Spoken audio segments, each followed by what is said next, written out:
Welcome back, everybody. Ready for another deep dive with me. Today, we're taking on, well, it's a bit of a special one, you know.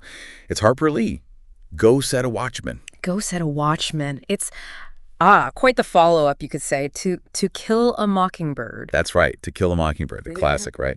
And this book, it's a companion novel, and, well, we're all about first lines here, right? So this one starts with, since Atlanta, she had looked out the dining car window with a delight, almost physical.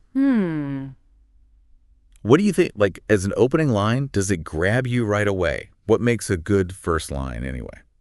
That's the question, isn't it? Because some, they hit you right between the eyes, but this one, it's quieter. It's like it's inviting you in gently, to just sit with Scout for a moment and kind of just, like, reflect. There's a real sense of nostalgia there already. Yeah, totally. It's almost like you're eavesdropping on her thoughts, right? Exactly. And you immediately get this sense of place, like you're right there with her. As Lana, the dining car window, you can practically picture it, can't you? It's so visual, like, boom, we're in the scene, and there's this feeling of movement, of a journey. And that journey, that's crucial.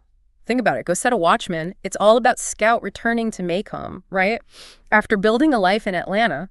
So this train ride, it's not just, moving across the country. It's this big transition, like a metaphor. Oh, I see where you're going. She's literally going back home. But it's also a metaphorical journey, right? Like, she's returning to her roots while also kind of figuring out who she is now. It all ties in. Okay, so we've got this reflective mood, the journey thing, all packed into the first line. Pretty impressive. But hold on a sec. This phrase, this delight, almost physical. What's Lee doing with that, do you think? See, that's where it gets really interesting. Because, yeah, at first glance, you think delight, simple, happy. But then she adds almost physical. That throws a whole different light on it. Right. It becomes deeper, more intense. Exactly. It's like she's really deeply experiencing this journey, but there's also this edge to it, a tension. Like maybe she's anticipating something difficult, something that might, well, maybe taint that delight. It's like a foreshadowing thing. Right. And think about it. Go Set a Watchman is a much more, I guess, mature look at the South than To Kill a Mockingbird. It tackles some heavier themes like racism, disillusionment, all that. So that almost physical delight, it could be hinting at the emotional weight of what's to come. Whoa. Okay, so Lee is setting us up for a much more complicated story than we might expect from just that word, delight.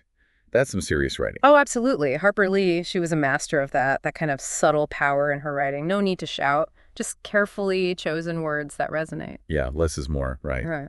Okay, so back to what we do here on the deep dive. Is this a great opening line? I mean, does it stand up to the others we've talked about? Good question. It's not flashy, it's not in your face, but it's effective. It's doing a lot of heavy lifting in just a few words. I'm with you on that. It's setting the scene. It's hinting at Scout's mindset. It's even foreshadowing the whole tone of the book. And all without, banging us over the head with it. Exactly. It draws you in, makes you want to learn more about Scout, about this journey of hers, and about what awaits her in Maycomb. It's a real invitation to the reader. Right. It's like, come along with me on this one. Yeah. Okay, so to everyone listening, as you dig into Go Set a Watchman, here's something to think about. Remember that delight, almost physical. Keep an eye on how that evolves as Scout faces the realities of her hometown and the changing world around her. Does that delight stay pure, or does it become something else, something more complicated? That's the journey, isn't it? It is. It really is. Thanks for joining us, and happy reading.